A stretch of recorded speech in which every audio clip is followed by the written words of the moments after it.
بقرہ یہ قرآن کی سب سے بڑی سورہ ہے اور سورہ فاتحہ کے بعد سب سے پہلی یہ ہے، اور اللہ تبارک و تعالیٰ نے اس میں سارے وہ بیانات رکھے ہیں جو پورے قرآن میں موجود ہے۔ اسی لیے فرمایا گیا کہ پورے قرآن کا جو نچوڑ ہے وہ سورہ بقرہ میں موجود ہے، اور سورہ بقرہ کا پورا خلاصہ سورہ فاتحہ میں موجود ہے۔ پورے قرآن کا لب لباب حاصل کلام۔ تو سورہ بقرہ اس کی تلاوت بہت سارے فضائل کا سبب ہے، نبی پاک صلی اللہ تعالیٰ علیہ وسلم سے اس کی فضیلتیں بھی وارد ہیں، لیکن میں آپ کو سورۃ البقرہ کی اہم پیغامات رکھنا چاہتا ہوں۔ دوسرے پارے کی ہم نے آج تلاوت شروع کی تھی، سیقول السفہاء من الناس ما ولاہم عن قبلتہم التی کانوا علیہا قل للہ المشرق والمغرب یہدی من یشاء الی صراط مستقیم۔ یہ دوسرا پارہ یہاں سے شروع ہو رہا ہے۔ مسئلہ یہ تھا کہ قبلہ بدل دیا گیا تھا، اور وہ بھی نبی پاک کی رضا کی خاطر۔ پہلے سارے مسلمانوں کا قبلہ بیت المقدس، مسجد اقصی جو آج فلسطین میں ہے، یروشلم میں، ساری دنیا کے مسلمانوں کے لیے بھی قبلہ وہی تھا۔ اس سے پہلے والے نبیوں کا قبلہ بھی وہی تھا، اسی طرف لوگ اپنی اپنی عبادتیں رخ کر کے کیا کرتے۔ اور خود نبی پاک صلی اللہ تعالیٰ علیہ وسلم جب مدینہ طیبہ میں تشریف لائے تو 17 مہینے تک بیت المقدس کی طرف منہ کر کے ہی نماز پڑھتے رہے۔ 17 مہینے تک قبلہ کیا تھا؟ بیت المقدس۔ مسجد نبوی میں بھی 2 قبلے آج بھی ہیں، یعنی مسجد نبوی میں آج جو قبلہ ہے اس کے اپوزٹ ڈائریکشن میں پہلے نماز ہوتی تھی۔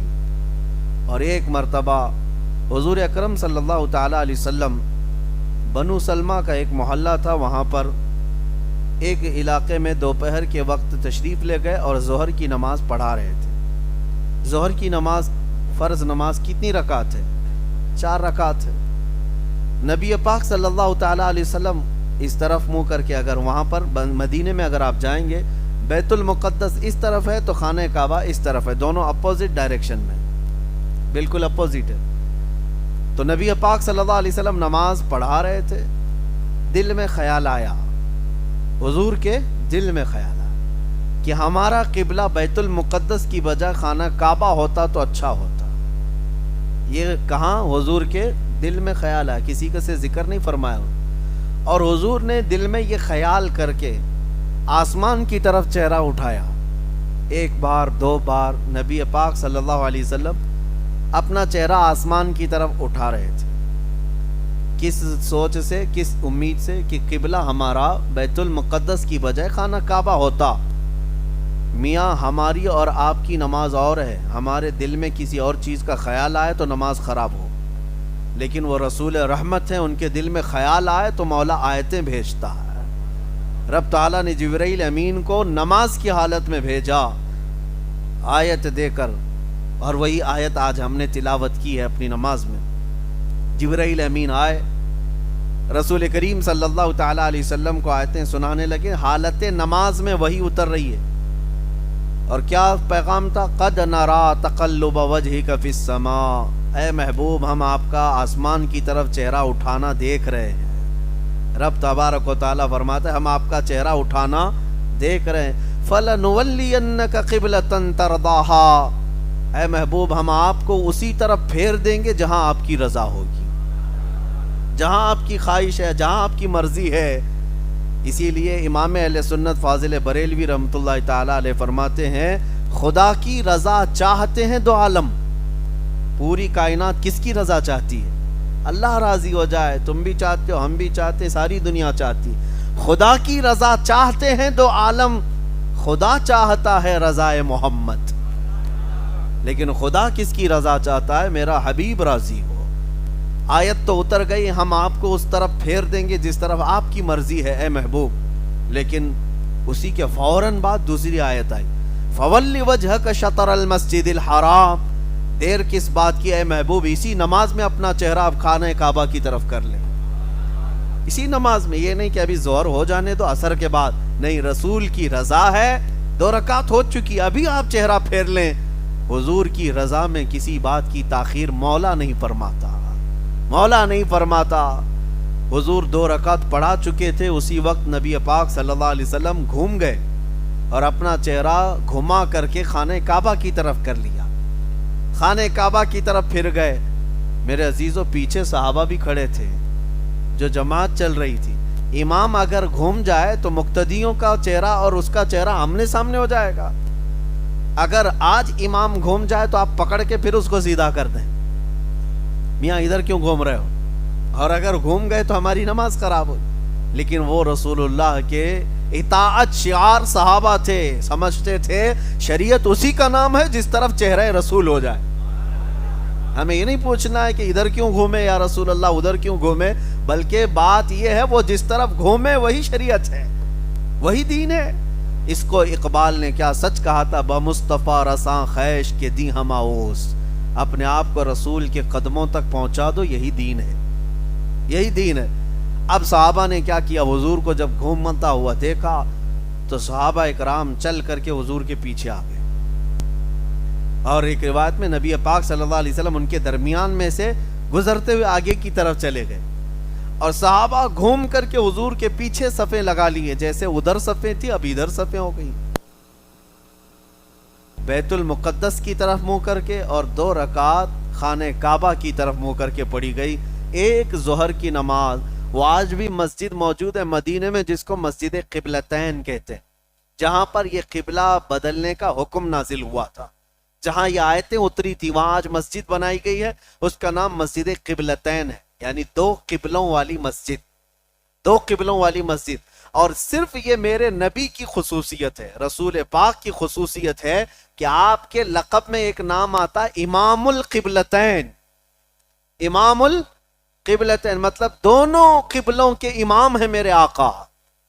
پہلے کے انبیاء جتنے بھی آئے ان کا قبلہ بیت المقدس تھا، وہ ایک قبلے کی امامت تو کرتے رہے، لیکن میرے آقا بیت المقدس کے قبلے کی بھی امامت فرمائے اور خانہ کعبہ کے قبلے کی بھی امامت فرمائے، اسی لیے رسول پاک صلی اللہ علیہ وسلم امام القبلتین کہلائے۔ نماز تو ہو گئی، یہاں پر بہت سارے پیغامات ہیں۔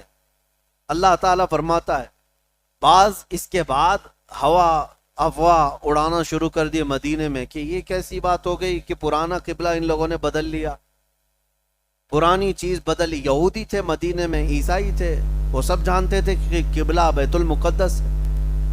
تو اللہ تبارک و تعالیٰ نے فرمائے ان کے متعلق، سَيَقُولُ السُّفَهَاءُ مِنَ النَّاسِ، سفہاء ان کو کہا گیا ہے، اے رسول ان قریب بیوقوف لوگ یہ کہنے لگ جائیں گے، بیوقوف لوگ، کہ رسول نے قبلہ کیسے بدل لیا، کیا شریعت ان کے گھر کی ہے؟ رسول تو اللہ تبارک و تعالیٰ کے آخری پیغمبر ہیں، ان کے لیے احکام اترے، اور اللہ نے فرمایا وما انت بتابع قبلتهم، اے محبوب آپ ان کے قبلے کی پیروی کرنے والوں میں سے نہیں ہیں، آپ تھوڑی نہ مقتدی ہیں ان کے، آپ امام ہیں، جس طرف آپ گھومیں گے سب کا قبلہ وہی ہے۔ حضور پاک صلی اللہ تعالیٰ علیہ وسلم کی افضلیت اور فضیلت یہاں پر بیان کی گئی پہلے صفحے میں، اور پھر اب دیکھیں صحابہ کی اطاعت شعاری کیا تھی، اللہ اکبر۔ انہوں نے یہ پوچھا بھی نہیں نماز میں کہ ادھر سے حضور ادھر کیوں ہوئے، خود رسول پاک صلی اللہ علیہ وسلم نے نماز کے بعد فرمایا، اے مسلمانوں مبارک ہو، اب اللہ تعالیٰ نے ہماری پسند کا قبلہ خانہ کعبہ کر دیا، اور قیامت تک کے مسلمانوں کے لیے اب قبلہ خانہ کعبہ ہوگا۔ حضور نے یہ پیغام دیا، بشارت دی۔ اب سنیے صحابہ کرام رضوان اللہ تعالیٰ علیہ مجمعین کتنا فوری عمل کرنے والے، جس کو کہتے ہیں کوئک طریقے سے، فوراً حضور کا فرمان آئے ادھر عمل کیا، وہ یہ سوچتے بھی نہیں تھے۔ شراب بھی جب حرام ہوئی تھی، جس کے ہاتھ میں پیالے تھے وہیں سے چھوڑ دیا تھا انہوں نے، کوئی اگر ہونٹوں تک لگایا تھا اور فرمان رسول سنائی دے دیا کہ آج سے شراب حرام ہے، وہیں سے انہوں نے پھینک دیا، 50 سال پرانی شراب پھینک دیا۔ مدینے کی پوری نالیاں جو ہے گٹر شراب سے بھر گئی تھی، سب نے توڑ دیے تھے۔ وہ فرمان رسول پر اتنی تیزی سے عمل کرتے تھے کہ چوں چرا نہیں، کیوں اور کیا وجہ بھی نہیں پوچھتے۔ اب میں آپ کو جو بات بتا رہا ہوں اور تعجب کی ہے، یہ وہ صحابہ تھے جنہوں نے حضور کو گھومتے ہوئے تو دیکھا تھا، حضور کے پیچھے نماز پڑھے۔ اب ان کی ظہر تو ہو گئی، واپس جا رہے تھے مدینہ طیبہ کی طرف. بیچ راستے میں کچھ صحابہ اور بھی کہیں جماعت سے نماز پڑھ رہے تھے, تو حضور کے پیچھے پڑے ہوئے جو صحابہ تھے وہ گزر رہے تھے. انہوں نے دیکھا کہ ایک جماعت یہاں نماز پڑھ رہی ہے اور ان کا قبلہ بیت المقدس کی طرف ہے. ان کو تو پتہ نہیں ہے, لیکن ان کو پتہ ہے کہ رسول اللہ کے پیچھے یہ نماز پڑھ کر کیا ہے. تو گزرتے گزرتے نماز کی حالت میں وہ جو صحابہ تھے, پیچھے سے ایک صحابی نے پکار کر کہا, اے مسلمانوں, اللہ کے رسول کی مرضی کے لیے اللہ نے قبلہ بدل دیا, اب بیت المقدس نہیں خانہ کعبہ قبلہ ہے. پیچھے سے آواز دے رہے ایک صحابی, اور سارے صحابہ گھوم کر خانہ کعبہ کی طرف ہو گئے. کیوں؟ ان کے کانوں میں بات یہ پڑی کہ رسول اللہ نے فرمایا. آج میں آپ کو بتاؤں, امام اگر نماز پڑھا رہا ہے, مسئلہ سن لیجیے آپ, اگر نماز پڑھا رہے ہیں, آپ نماز میں نہیں ہیں, باہر کھڑے تھے, کچھ غلطی نظر بھی آ گئی امام کی, اور آپ نے پیچھے سے لقمہ دیا کھڑے ہو کر, اور امام نے لقمہ لے لیا, تو پوروں کی نماز گئی.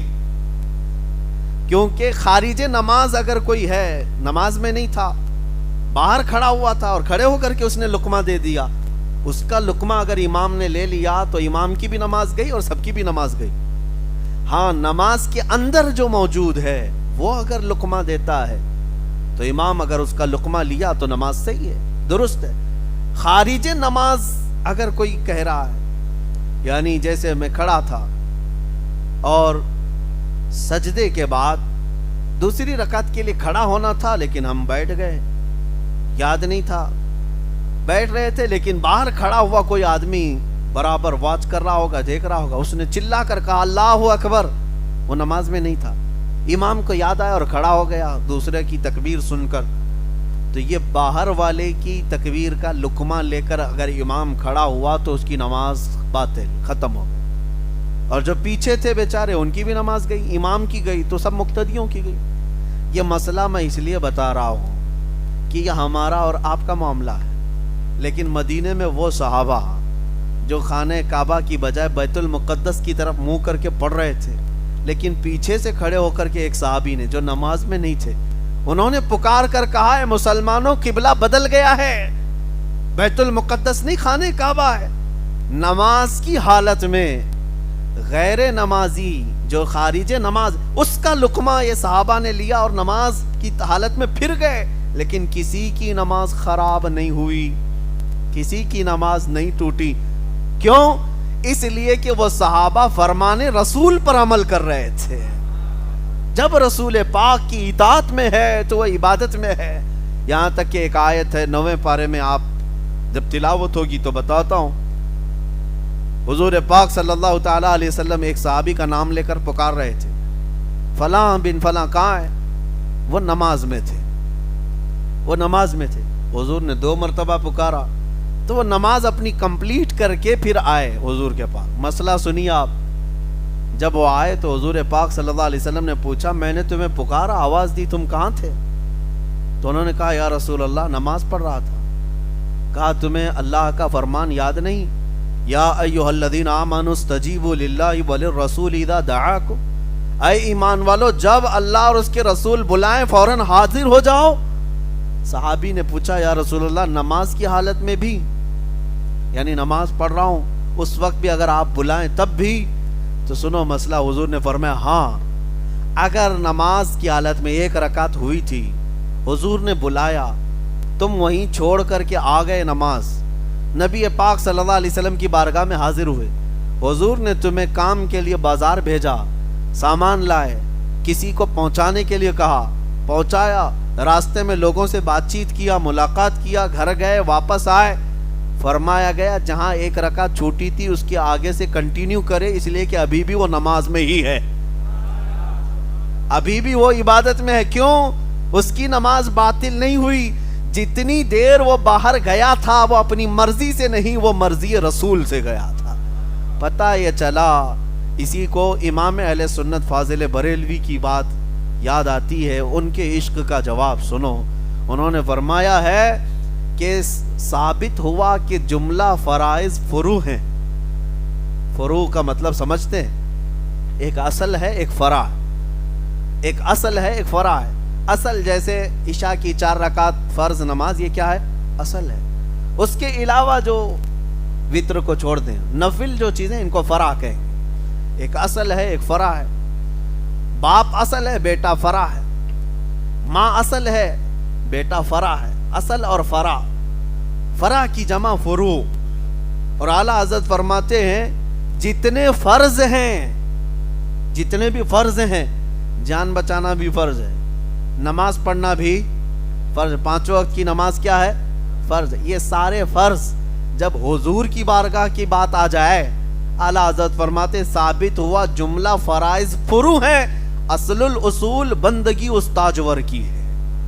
پہلی چیز حضور کی اطاعت، بعد میں سارے فرائض۔ اور یہ صدیق اکبر نے بھی ثابت کر کے دکھایا، حیدر کرار نے بھی ثابت کر دکھایا۔ آپ کو پتا ہے جب غار میں حضرت ابوبکر صدیق کو سانپ کاٹ رہا تھا اور حضور ان کے زانوں پر سر رکھ کر سو رہے تھے، حضرت ابوبکر صدیق نے پیر ہٹایا؟ واقعہ تفصیل سے آپ کو معلوم ہوگا، نہیں ہٹایا۔ زہر چڑھ گیا، اور وہ خطرناک سانپ کا زہر جان جا سکتی تھی، لیکن انہوں نے اپنی جان وار دی۔ جان جاتی ہے تو جائے، لیکن محبوب کی نیند میں خلل نہ آئے، انہوں نے جان وار دی۔ اور ایک واقعہ وہ بھی ہے مولا علی کرم اللہ وجہہ الکریم کا، ان کی عصر کی نماز نہیں ہوئی تھی اور حضور ان کے بھی زانوں پر سر رکھ کر سو رہے تھے، سورج ڈوب گیا۔ کیا حضرت علی کو نماز کی فکر نہیں تھی؟ عصر کی نماز، وہ بھی 5 نمازوں میں افضل نماز، اس کو صلاۃ الوسطیٰ کہا گیا، بیچ والی نماز، وہ بھی نماز عصر جو سب سے اعلیٰ خطر کی ہے۔ حیدر کرار عصر کی نماز جا رہی ہے، چھوڑ دیا، کیوں؟ یہ بھی فرض ہے۔ اور صدیق اکبر نے جان چھوڑ دی، وہ بھی فرض ہے۔ جان بچانا بھی فرض ہے، جان بچانا بھی فرض ہے، نماز پڑھنا بھی فرض ہے۔ لیکن یہ دونوں خلفائے راشدین میں سے صحابہ، اجلہ صحابہ ہیں، انہوں نے یہ فرض چھوڑ دیے، کیوں؟ صرف اطاعت رسول پر، رسول کی اطاعت پر۔ اور اعلیٰ حضرت فرماتے ہیں صدیق بلکہ جان، صدیق غار میں بلکہ جان ان پہ دے چکے، حفظ جان تو جان فروز غرر کی ہے، مولا علی نے واری تیری نیند پر نماز، وہ بھی نماز عصر جو سب سے اعلیٰ خطر کی ہے۔ اور پھر اعلیٰ حضرت فرماتے ہیں یا رسول اللہ تو نے انہیں جان اور انہیں پھیر دی نماز۔ نہ حضرت ابوبکر کی جان گئی، نہ حضرت علی کی نماز گئی۔ گئی کیا؟ ان کے لیے سورج پلٹایا اور ان کے لیے لعاب پاک لگا کر جان واپس کر دی۔ صدیق اکبر کی جان بھی بچی، حیدر کرار کی نماز بھی بچی۔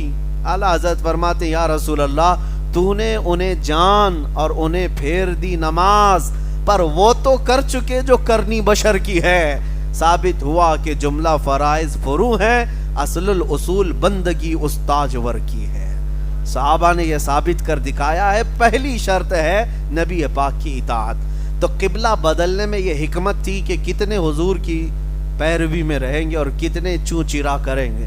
عزیزان گرامی وقار، اسی سورہ میں، سورہ بقرہ میں کئی احکامات آئے۔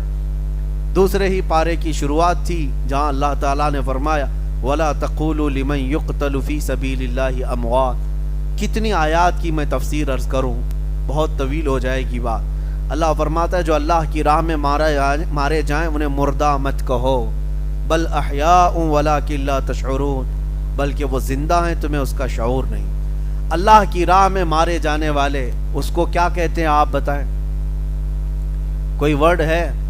شہید ہے۔ اس کو مجھے آج تھوڑا سا کلیریفیکیشن کرنا ہے آپ کے سامنے۔ کچھ آج کے پاکھنڈیوں کو پیٹ میں یہ بھی درد ہونے لگا کہ یہ شہید شہید کہہ کر کے 70 حوروں کی لالچ دے کر کے لوگوں کو مرواتے ہیں۔ اور کئی لوگ یہ سوال کرتے ہیں 70 حوریں چاہیے، 72 حوریں چاہیے، یہ مذاق اڑاتے ہیں، مذاق اڑاتے ہیں۔ میں ان سے کہتا ہوں شہید ہونے پر یقیناً اجر ہے اور وعدہ ہے اللہ کا، 70 کیا وہ چاہے 700 حوریں عطا فرمائے۔ ان کو تکلیف اس بات کی ہے کہ جو شہید ہوتا ہے اسلام میں اس کی اتنی فضیلت بیان کی جاتی ہے، اور یہ مرتے ہیں تو حوریں حاصل کرنے کے لیے مرتے ہیں، حوریں حاصل کرنے کے لیے مرتے ہیں۔ پہلی بات تو یہ ہے حوریں حاصل کرنے کے لیے نہیں، اللہ کی رضا کے لیے جو شہید ہوتا ہے اسی کو حوریں ملتی، اور جو حوروں کے لیے مرتا ہے اس کو شہادت نہیں کہتے، شہادت نہیں۔ اللہ کی رضا کے لیے جو شہید ہوا اسے حوریں مل جاتی ہیں الگ بات ہے، لیکن حوروں کے لیے جو مرتا ہے وہ لنگور ہے۔ ہاں جو صرف اور صرف لڑکیوں کے لیے مر گیا ہو، مجازی عشق کے لیے مر گیا ہو، وہ نہیں ہے. شہید کا درجہ الگ ہے. اب ایک میں آپ کو بات بتا دوں، ان کو یقین بھی نہیں ہوتا اور کئی طرح کے اعتراضات بھی کرتے ہیں کہ یہ حوروں کا بیان کہاں سے آ گیا آپ کے اندر. حالانکہ کل بھی میں نے بتایا تھا، نہ چھیڑو داستاں ورنہ ادھر ادھر کی بات نکل جائے گی. نہ تم صدمے ہمیں دیتے، نہ ہم فریاد یوں کرتے، نہ کھلتے راز سربستہ، نہ یوں رسوائیاں ہوتی. اپسراؤں کا ذکر کہاں آیا ہے میں آپ کو بتاؤں. بہت ساری اپسرائیں مہابھارت میں ہیں، گیتا میں ہیں، رامائن میں ہیں. اپسرائیں ملیں گی. اپسرا ہم نے پوچھا یہ کیا ہے، حور کے بدل میں وہاں اپسرا ہے. بہرحال کسی کو تکلیف ہے حوروں کے سلسلے میں اور شہید کے معاملے میں، آپ کو تکلیف ہے مت لو حور، جن کو مل رہی ہے ان کو لینے دو. بات سمپل سی ہے. ایک صاحب ہم سے پوچھ رہے تھے ہمارے شہر میں کرناٹک میں کہ 72 لے کر کے کیا کریں گے، آپ کو اتنی ساری حوریں دینے کی لالچ کیوں دی گئی ہے. میں نے کہا یہ بھی کم ہے، جنتی مرد کی طاقت 100 مردوں سے زیادہ ہوتی ہے. جنتی مرد کی طاقت کو اپنی طاقت پر قیاس مت کرو. اللہ کریم جسے جنت عطا کرتا ہے اس کی طاقت دنیا کے انسانوں سے بڑھ کر ہوتی ہے. اور اگر اللہ کریم اپنے رحمت سے اسے حوریں عطا فرماتا ہے تو یہ اس کا فضل ہے، اس کا انعام ہے. اور یہ شہیدوں کے لیے وعدہ ہے، شہیدوں کے لیے وعدہ ہے. میرے عزیزو، اس طرح کی بہت ساری باتیں آج پھیلائی جا رہی ہیں اور اس کا مذاق اڑایا جا رہا ہے. شہادت کا مذاق اڑایا جاتا ہے، جنت میں جانے کے بعد حوریں ملنے کا مذاق اڑایا جاتا ہے، جبکہ یہ ہمارے دین کے حصوں میں سے ہے. یہی بات اگر کوئی دوسرے دھرم کے متعلق کہے تو وہ آتنکوادی ہے، وہ بھڑکاؤ ہے، ہاں وہ پرووک کرتا ہے. باقی ہمارے دین پر جتنے اعتراضات کرتے رہے وہ بھی ٹی وی میں بیٹھ کر کے ڈیبیٹ کرتے ہوئے علل اعلان بنیاد اسلام، شاعر اسلام پر حملے ہوتے رہتے ہیں. بہرحال کسی کے آتنکوادی کہنے یا ٹیررسٹ کہنے یا کسی کے سچا کہنے کی ہمیں سرٹیفکیٹ کی ضرورت نہیں. ہمارا ضمیر پاک ہے، ہم اللہ کے لیے جیتے ہیں اور اللہ کے لیے مریں گے انشاءاللہ. قرآن پاک کی ایک آیت اور میں آپ کو بتاؤں، ان الصفا والمروہ من شعائر اللہ. اللہ فرماتا ہے بے شک صفا اور مروہ اللہ کی نشانیوں میں سے. 2 پہاڑیاں ہیں یہ مکہ میں، اور اللہ فرما رہا ہے یہ اللہ کی نشانیاں ہیں. وجہ کیا ہے؟ پہاڑی نشانی کیوں بن گئی؟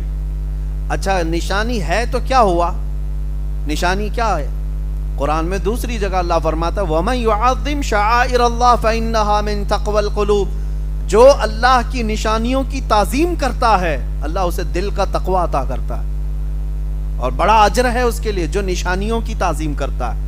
نشانیاں توجہ چاہتا ہوں میں، پہاڑی ہے، پتھر کی ہیں، نشانی بن گئی. کیوں؟ اس لیے کہ اللہ کے نبی کی ماں سیدہ ہاجرہ یہ 2 پہاڑیوں کے بیچ میں دوڑ لگائی تھی. کس کے لیے؟ اپنے بیٹے اسماعیل علیہ السلام کی پیاس بجھانے کے لیے. واقعہ معلوم ہے، ان کے بیٹے اسماعیل علیہ السلام 6 ماہ کے تھے، چھوٹے تھے. خانہ کعبہ کے قریب صحن میں ان کو لٹایا اور پیاس کی شدت تھی تو پانی تلاش کرنے کے لیے ماں ہاجرہ کبھی صفا پہاڑی پر جاتی اور کبھی وہاں سے دوڑتی ہوئی مروہ پہ جاتی. تقریباً دونوں کے بیچ میں ½ کلومیٹر کا فاصلہ ہوگا. اور پھر وہاں اوپر چڑھ کر کے دیکھتی کہیں پانی دکھ رہا ہے، پھر وہاں نہیں دکھتا تو ادھر آتی، ادھر نہیں دکھتا تو ادھر جاتی. 7 چکر انہوں نے لگائے، صفا مروہ کے 7 چکر لگائے. جب وہ مروہ پر پہنچی 7ویں مرتبہ تھک گئی تھی، وہاں سے اپنے بیٹے کو دیکھنے لگی تو ان کی ایڑیوں کے نیچے سے پانی نکل رہا تھا جس کو زمزم کہا گیا. آج پوری دنیا پیتی. وہ بھی حضرت ہاجرہ کی زبان سے نکلے ہوئے الفاظ تھے. وہ دوڑتی ہوئی آئی اور پانی کو بند باندھ کر کے روک دیا. مٹی گارے اور تھوڑا سے پتھر لگا کر. ان کی زبان عبرانی تھی، ہیبرو زبان. اس میں زمزم کا مطلب ہے ٹھہر جا ٹھہر جا. پانی اتنی تیزی سے بہ رہا تھا کہ پورا فلو اس کا پورے مکہ میں بہ جاتا. بلکہ میرے آقا فرماتے ہیں اگر ہاجرہ سیدہ ہاجرہ نہ کہتی زم زم تو یہ پانی پوری دنیا میں پھیل جاتا، اور آج بھی پھیلا ہوا ہے، کروڑوں لیٹر پانی وہاں سے نکلتا ہے، اور ہر حاجی پیتا بھی ہے، لے کر کے جاتا بھی ہے، لیکن اس کنویں میں آج تک کمی کبھی نہیں ہوئی۔ کنواں ہی ہے، سمندر نہیں، کنواں ہے، اور اس میں لیبارٹری میں آج چیک کروا کر کے نتیجے بھی حاصل کیے گئے ہیں کہ فلی غذا جو مرد کے لیے، ایک انسان کے لیے چاہیے، وہ سارے وٹامن صرف پانی زمزم میں موجود ہے۔ غذائیت بھی ہے، غذا کس کو کہتے ہیں؟ جس سے پیٹ بھر جائے، مزید کسی چیز کی ضرورت نہ پیش آئے، وہ ساری غذائیت سے بھرپور وٹامنز اس کے اندر موجود ہیں زمزم کے اندر۔ بہرحال بات الگ نہ جائے، سیدہ ہاجرہ کے دوڑ لگانے سے یہ دونوں پہاڑیاں کیا بن گئیں؟ نشانیاں، اللہ کی نشانیاں، اور حکم کیا؟ اللہ کی نشانیوں کی تعظیم کرنا چاہیے۔ اب سوچو میرے عزیزو، اللہ کے نبی نہیں دوڑ لگائے، اللہ کے نبی کی ماں، عورت تو نبی نہیں ہے، عورت نبی نہیں ولی ہو سکتی ہے، وہ ایک نبی کی بیوی تھی اور ایک نبی کی ماں تھی، اتنی بات تو ہے۔ سیدہ ہاجرہ حضرت ابراہیم علیہ السلام کی بیوی ہے، حضرت اسماعیل علیہ السلام کی ماں ہے، لیکن وہ نبی ہیں کیا؟ نبی نہیں۔ تو ایک ولیہ زوجہ نبی، ام نبی دوڑ لگائے تو وہ پہاڑیاں نشانی بن سکتی ہیں، تو جس جگہ میرے آقا نے خود قدم رکھا وہ کتنی بڑی نشانی ہے۔ جو رسول پاک صلی اللہ تعالی علیہ وسلم کے جسم سے ریلیٹڈ کوئی چیز مل جائے، حضور کا منہ مبارک کیا یہ اللہ کی نشانیوں میں سے نہیں ہو سکتا؟ ہم تعظیم کرتے ہیں تو کچھ لوگوں کے پیٹ میں درد ہوتا ہے، یہ بریلویوں کا بنایا ہوا ہے۔ میرے عزیزو، قرآن کہتا ہے اللہ کی نشانیاں، پہاڑی پتھر نشانیاں بن سکتی ہیں، وہ بھی ایک ولیہ کے دوڑنے کی وجہ سے۔ اور یہ بات بھی میں آپ کو بتا دوں، اللہ نے نشانی بنا کر رکھ دیا، قیامت تک آنے والے حاجی اب دوڑتے رہیں گے۔ میاں آپ کیوں دوڑ رہے ہیں؟ ابھی آپ عمرہ بھی کریں گے تب بھی دوڑیں گے، حج کریں گے تب بھی دوڑیں گے، صحیح میں دوڑنا ہی۔ وہ نبی کی ماں سیدہ ہاجرہ، وہ تو پانی کے لیے دوڑ رہی تھی، تم تو پانی پی پی کے دوڑتے ہو، زمزم قریب میں رکھا رہتا ہے، ہر دوڑ پہ گلاس اٹھاؤ اور پیو اور پھر دوڑو۔ اب دوڑنے کی حکمت تو سمجھ میں نہیں آتی، کیوں؟ اب تمہیں حکمت سمجھنے کی ضرورت بھی نہیں، اس لیے کہ اب تم پانی کے لیے نہیں دوڑ رہے ہو۔ یہی تمہیں میں بتانا چاہتا ہوں، اب جو بھی حاجی یا معتمر دوڑ رہا ہے وہ پانی کے لیے نہیں، بلکہ اللہ کی ایک ولیہ کی سنت ادا کرنے کی ہے۔ ہمارے بزرگوں کے طریقوں کو زندہ رکھنا یہی ہمارا دین ہے، یہ ہمارا دین ہے۔ اور اگر کوئی بزرگوں کی نشانیاں چن چن کر کے مٹانا چاہتا ہے تو میرے عزیزو یہ خائب و خاسر ہونے والا بندہ ہے۔ جس طرح کہ آج سعودی حکومت نے وہاں سے نشانیاں مٹا ڈالی، نبی پاک صلی اللہ تعالیٰ علیہ وسلم سے متعلق بہت ساری چیزیں انہوں نے ختم کر دی، اور یہودیوں سے ریلیٹڈ چیزیں اب وہ ہیریٹیج بن گئی، تاریخی بن گئی۔ اب آپ وہ اس کو ٹورسٹ پلیس بنا رہے ہیں سعودی کو، تو مدائن صالح اولا جو پرانے انبیاء اکرام کے شہر تھے اس کو بنا کر کے لوگوں کو اٹریکٹ کرنے کی کوشش کر رہے ہیں کہ آؤ، لیکن وہ بھی اس لیے کہ ویزے کے پیسے آئیں گے۔ باقی میرے مصطفیٰ کریم صلی اللہ علیہ وسلم کی یادگار چیزیں مدینے میں بہت ساری تھیں، انہوں نے ختم کر دیا۔ وہ تو اللہ ترکیوں کا بھلا کرے کہ جب وہ مدینہ اور مکہ چھوڑ کر جا رہے تھے ترکی واپس، جب ان کی خلافت ختم ہوئی تھی، اللہ ان کا بھلا کرے کہ وہ یوں ہی نہیں گئے بلکہ میرے آقا کے جتنے تبرکات تھے سب سمیٹ کر ترکی لے کر گئے، اور جس کی وجہ سے آج بھی توپ کاپی میوزیم میں حضور پاک صلی اللہ تعالیٰ علیہ وسلم کے تبرکات بعین ہی ویسی ہی موجود ہیں۔ یہاں تک کہ حضور پاک صلی اللہ تعالیٰ علیہ وسلم کے منہ مبارک سے لے کر جسم مبارک سے لگا ہوا جبہ مبارک، حضور پاک کا عمامہ، حضور پاک کا عصا، حضور پاک کی کٹوری، یہ ساری چیزیں 1400 سال سے جو آج تک صحابہ تابعین اولیاء نے جو سنبھالا تھا، یہ فخر اور اعزاز اللہ نے ترکیوں کو عطا فرمایا۔ ترکیوں کے پاس آج سب سے بڑی دولت ہے، میرے مصطفیٰ کی نشانیاں موجود ہیں۔ جہاں میرے آقا آرام فرما رہے ہیں ان کے ہاں آج حکومت تو نجدیوں کی ہے، انہوں نے کوئی چیز رکھی نہیں، بلکہ ان ظالموں کا حال تو یہ، چند سالوں پہلے ایک مفتی نے فتویٰ دیا تھا وہیں کے عرب کے، کہتا ہے اگر انتشار اور فتنے کا ڈر نہ ہوتا تو میں یہ گنبد خضرا کو اڑانے کا فتویٰ دیتا. گنبد بنانا جائز نہیں ان کے نزدیک. کہتا یہ سب ترکیوں کا بنائے ہوئی بدعت ہے. اگر فتنہ اور انتشار کا خوف نہ ہوتا تو میں اس کو اڑا دیتا. ان کے دل پتھر سے زیادہ سخت ہے. میرے عزیزو, گنبد کس لیے بنایا جاتا ہے؟ کبھی کبھار یہ بھی تو سوچو, کسی چیز کی عظمت ظاہر کرنے کے لیے مسجد کے اوپر مینار بناتے. حرم کعبہ کے آس پاس جو مسجد حرم ہے, کیا حضور کے زمانے میں ایسی مسجد تھی؟ وہ مسجد نبوی ایسی تھی؟ اتنے بلند و بالا جو مینار بنائے گئے. کیوں مینار بنانے کا رواج پیدا ہوا؟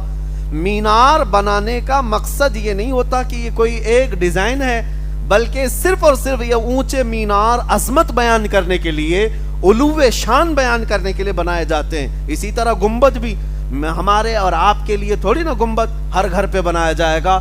گنبد وہی بنایا جاتا ہے جو عظمت والی ذات آرام کر رہی, ان کی شان بتانے کے لیے. اور ان کو حضور پاک کی عظمت و شان سے کچھ لینا دینا نہیں. گنبد سے بھی نفرت, مینار سے بھی نفرت.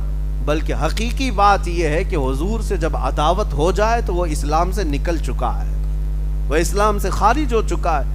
اللہ تبارک و تعالی ہمیں عاشقان رسول کی جماعت میں رکھے اور انہی کی اقتداء میں ہمیں موت عطا فرمائے. الحمدللہ ہمیں اس بات کا فخر ہوتا ہے کہ اللہ کریم کا ایک بڑا احسان ہے کہ اس نے ہندوستان میں بھی رکھا تو بریلی والے عاشق اہل سنت, عاشق صادق کی اقتداء میں ہمیں رکھا ہے. جس امام نے ہمیں گھڑی گھڑی اگر کوئی چیز سکھایا ہے تو جس کو ہم آج کہتے ہیں جھوم کر کے, ڈال دی قلب میں عظمت مصطفیٰ. یہی اعلیٰ حضرت کا ترہ امتیاز ہے, ڈال دی قلب میں عظمت مصطفیٰ. سیدی اعلیٰ حضرت پہ لاکھوں سلام. اللہ کی نشانیاں کیا ہیں؟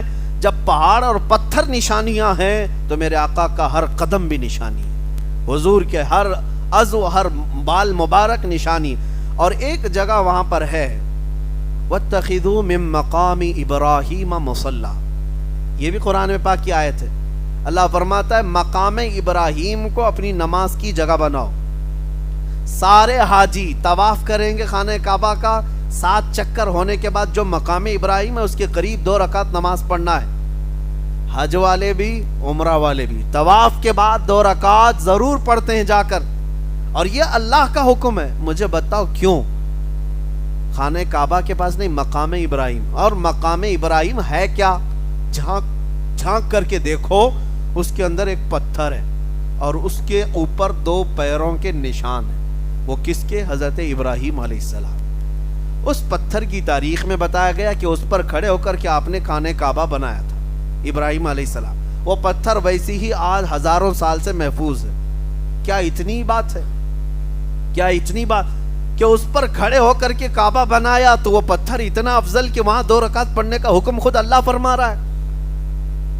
یہ ظالم ہمیں کہتے ہیں قبر پجوا, یہ قبروں کو پوجتے ہیں, شرک کرتے ہیں, نعوذ باللہ. میں ان سے پوچھتا ہوں مقام ابراہیم کے پاس ہے کیا وہاں پر جو سجدہ کرنے کا حکم دیا گیا؟ ہم تو قبروں کے سجدے کرنے کے قائل نہیں, ہرگز نہیں. میں ذمہ داری کے ساتھ کہتا ہوں کسی بھی قبر کے پاس, اولیاء اکرام کی ہوں, انبیاء اکرام کی ہوں, قبر کو سجدہ کرنا ہرگز جائز نہیں ہے. اللہ کے علاوہ کسی کے لیے سجدہ نہیں ہے, یہاں تک کہ خود رسول اللہ کے لیے سجدہ جائز نہیں. یہ ہماری شریعت ہے, ہم کھل کر کے بیان کرتے ہیں اس چیز. اگر کوئی جاہل جا کر کے کہیں کی سر ٹیک دیتا ہے تو ہم اس کو ذمہ داری نہیں کہتے. جہالت میں بہت سارے لوگ شراب پی رہے ہیں, اس کا مطلب یہ نہیں کہ اسلام میں شراب جائز ہو گئی. ان کے عمل دلیل نہیں ہے. اب میں آپ کو بتا رہا ہوں مقام ابراہیم کے پاس 2 رکعت نماز کیوں؟ مفسرین فرماتے ہیں یہ پتھر صرف اتنا ہی نہیں کہ اس پر کھڑے ہو کر کے کعبہ بنایا گیا, بلکہ اس پتھر کی ایک تاریخ اور بھی ہے. وہ یہ ہے ہو کر کے ابراہیم علیہ السلام نے ایک دعا کی تھی. وہ دعا بھی ہے قرآن میں, ربنا وبعث فیہم رسولا منہم یتلو علیہم آیاتی وَيُعَلِّمُهُمُ الْكِتَابَ وَالْحِكْمَةَ وَيُزَكِّيهِمْ. اے ہمارے رب, یہ کس کی دعا ہے؟ حضرت ابراہیم علیہ السلام. توجہ چاہتا ہوں, اس پتھر پر کھڑے ہو کر کے دعا کیا, اے ہمارے رب. کعبہ جب مکمل ہو گیا تب انہوں نے دعا کی تھی, اے ہمارے رب ہماری اولاد میں سے ایک ایسا رسول پیدا فرما, ایک ایسا رسول پیدا فرما جو تیری آیتیں تلاوت کرتا ہو، لوگوں کو علم دیتا ہو، حکمت دیتا ہو اور ان کے دلوں کو پاک کرتا ہو. ایک رسول پیدا کر. اس کی دعا کون کی؟ حضرت ابراہیم. ان کی دعا قبول ہوئی. 1000 سال، 2000 سال، 3000 سال کے بعد انہی کی اولاد میں مکہ مکرمہ میں محمد الرسول اللہ پیدا ہوئے. اور یہی وہ رسول ہیں جن کو مانگا گیا تھا اس پتھر پر کھڑے ہو کر. یہی وہ رسول. مکہ کی پوری تاریخ میں کوئی رسول نہیں پیدا ہوئے سوائے میرے مصطفیٰ کے. شبہ ہونے کا چانس ہی نہیں ہے کہ حضرت ابراہیم کی دعا سے جو نبی پیدا ہوئے وہ اور تھے جو مکہ میں پہلے پیدا ہوئے. نہیں، مکہ میں ایک ہی نبی پیدا ہوئے، وہ میرے آقا محمد رسول اللہ صلی اللہ علیہ وسلم. اب رسول اللہ نے خود فرما بھی دیا، انا دعوت ابی ابراہیم و بشارت عیسیٰ. اے لوگو، تم مجھے دیکھ رہے ہو، ہمارے باپ ابراہیم علیہ السلام نے جو دعا کی تھی وہ دعا میں ہی ہوں، اور میں عیسیٰ علیہ السلام نے جو بشارت دی تھی وہ بشارت میں ہی ہوں. یہ حضور نے فرمایا. اب سنو، اب سنیے. حضور کو اس پتھر پر مانگا گیا تھا.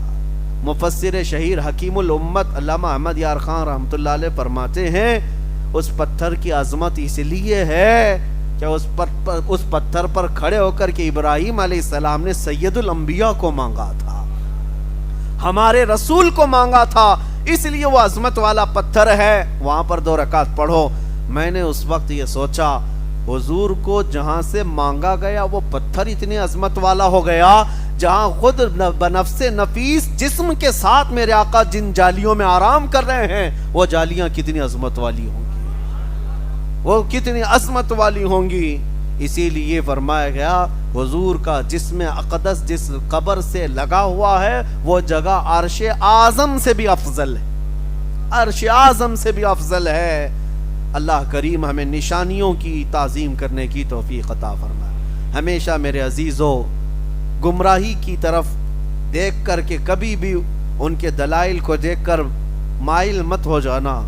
انٹرنیٹ کے دور میں ابھی شبہات اتنے ڈالے جاتے ہیں، اتنے اعتراضات، اتنے وسوسے ڈالے جاتے ہیں. یہ کہاں ہے قرآن میں، وہ کہاں ہے قرآن میں، یہ کہاں ہے حدیث میں، وہ کہاں ہے حدیث میں. عام سا بندہ بیچارہ سٹ پٹا جاتا ہے، سوچتا ہے ہاں ہو سکتا ہے ہمارے بڑوں نے، ہمارے مولویوں نے ہمیں غلط بتا رکھا ہو، اور یہ جو آج جھولا چھاپ انٹرنیٹ پہ بیٹھے یہی سارا دین سکھا رہے ہیں. دین سب انہی کے پاس ہے. عام نوجوان ابھی کالج کے بچے گمراہ ہو جاتے ہیں. اکثر یہ سوچ حدیث کا ریفرنس دے دیا تو اس کا مطلب ہے سمجھتے من و انصار. بالکل پکی بات ہے. ریفرنس دے رہا ہے حدیث نمبر 2049. ابھی بھی آپ ظاہر سی بات ہے میں بھی کچھ کہہ دوں آپ کے سامنے، آپ کو تو ماننا ہی ہے نا. ایسا میرے ساتھ ہوا، ایک صاحب آئے بہت بحث کرنے کے لیے. وہ القاب کے اوپر بحث کر رہے تھے. آپ تو غوث اعظم کہتے ہیں، اعلیٰ حضرت کہتے ہیں. اعظم اللہ کا نام ہے، یہ اعظم صرف اللہ ہی ہو سکتا ہے. آپ غوث کو اعظم بنا کر کے پیش کرتے ہیں، اعلیٰ بھی بنا کر کے حضرت کو کہتے ہیں، اعلیٰ بھی اللہ ہے. اب ان لوگوں کو کیا جواب دیا جائے؟ وہ صاحب بہت اپنی جماعت کے مشہور آدمی اور ہمارے سامنے بیٹھے، ہمارے کمرے میں آئے ہوئے تھے. میرے ڈیسک پر کتابیں بھی بہت ساری رکھی ہوئی تھی، کتابوں سے جواب تو نہیں دے چاہیے تھا انہیں. ہم نے کہا غوث اعظم پر آپ کو اعتراض ہے، لیکن جو پورے انڈیا کا پرائم منسٹر ہوتا ہے اس کو آپ اردو میں کیا کہتے ہیں؟ وزیر اعظم. وہ پھٹیچر اعظم ہو سکتا ہے، ایک ولی اعظم نہیں ہو سکتا، کوئی بھی ہو. اور جو صوبے کا، جو ریاست کا، آپ کے اسٹیٹ کا چیف منسٹر ہوتا ہے اس کو اردو میں آپ کیا کہتے ہیں؟ وزیر اعلیٰ. یہاں اعلیٰ ہو سکتا ہے، یہاں اعلیٰ ہو سکتا ہے، لیکن ایک عاشق رسول کو اعلیٰ حضرت کہا جائے درد ہوتا ہے. بہرحال یہ چھوڑے. میں جو بات کہہ رہا تھا وہ یہ ہے، ہم نے ان سے کہا کہ اچھا ٹھیک ہے آپ کو دلیل چاہیے، ریفرنس چاہیے. میرے پاس وہاں ڈیسک پر بہت موٹی کتاب رکھی تھی. میں کہا یہ بخاری شریف اٹھا کر کے میں اگر اس میں سے بتاؤں تو آپ مانیں گے؟ انہوں نے کہا کیوں نہیں مانیں گے، بخاری شریف ہے تو مانیں گے ہم، آپ اس میں سے دکھائیں. ہم نے کہا یہی تو بیوقوفی ہے، وہ بہار شریعت تھی، وہ بخاری شریف نہیں تھی. تو آپ کا تو اتنا ہی معاملہ ہے، جو کہہ دے ریفرنس بتا دیا اتنے 1000 نمبر یہ حدیث ہے، یہ حدیث ہے. کراس ویریفیکیشن کرنے کے لیے بھی علم چاہیے. آپ خود بھی حدیث دانی رکھتے ہوں، علم رکھتے ہوں اصول حدیث کیا ہے. اسی لیے فرمایا گیا علماء کے ساتھ رہو، علماء اہل سنت کے ساتھ رہو، انشاءاللہ العزیز اللہ تبارک و تعالی حق جماعت کے ساتھ تمہیں زندہ رکھے گا، اور حق جماعت کے ساتھ ہی اللہ تمہارا حشر بھی فرمائے گا. بس ایک ہی معیار لے کر کے چلو، ایک کسوٹی پرکھنے کے لیے ایک ہی، جس کا سینہ میرے مصطفیٰ کی محبت سے دھڑک رہا ہو اس کا لباس مت دیکھو، پھر اس کے پیچھے چل پڑو. اور جو نبی پاک صلی اللہ علیہ وسلم کی عزت یا محبت پر کمپرومائز کرتا ہے یا دین اسلام کے معاملات پر سمجھوتے کرتا ہے، پھر چاہے اس کی پگڑی جتنی بڑی ہو، جبہ جتنا بڑا ہو، وہ تمہارا قائد نہیں ہو سکتا، بلکہ وہ کبھی بھی لے جا کر کے اسٹیج پر تمہیں بھیج سکتا ہے، کبھی بھی بھیج سکتا ہے. اسی لیے میرے عزیزوں پہچانو، اس کی اقتداء کرو جو میرے مصطفیٰ کی اقتداء میں ہے، جو صحابہ کی اقتداء میں. اللہ کریم ہم سب کو قرآن پاک کے تمام آیات بینات اور ان کے مفاہیم اور تفاسیر کو سمجھنے اور عمل کرنے کی توفیق عطا فرمائے. بہت سارے احکامات تھے آج کے اس بارے میں سورہ بقرہ کے، لیکن میں نے تفصیلاً آپ کے سامنے نہیں رکھا. دو ہی چند باتیں میں آپ کے سامنے رکھا: قبلہ کے بدلنے کے احکام، صفا مروہ کے نشانی ہونے کے احکام، اور پھر شہید کے متعلق معاملات. یہ صرف 2 صفحے کی بات ہے، باقی ہم نے اور 30 صفحے پڑھے. تقریباً آج آپ نے 28 صفحوں کی تلاوت جو حافظی قرآن ہوتے ہیں اس میں سے صرف 2 صفحوں کے چند آیتوں کی تفسیر ہم نے رکھی. باقی 26 صفحوں کو اگر بیان کیا جائے کئی راتیں ناکافی ہیں. اللہ تبارک و تعالیٰ پھر بھی ہمیں قرآن پاک کے سچے علم اور اس کے عشق کی توفیق عطا فرمائے.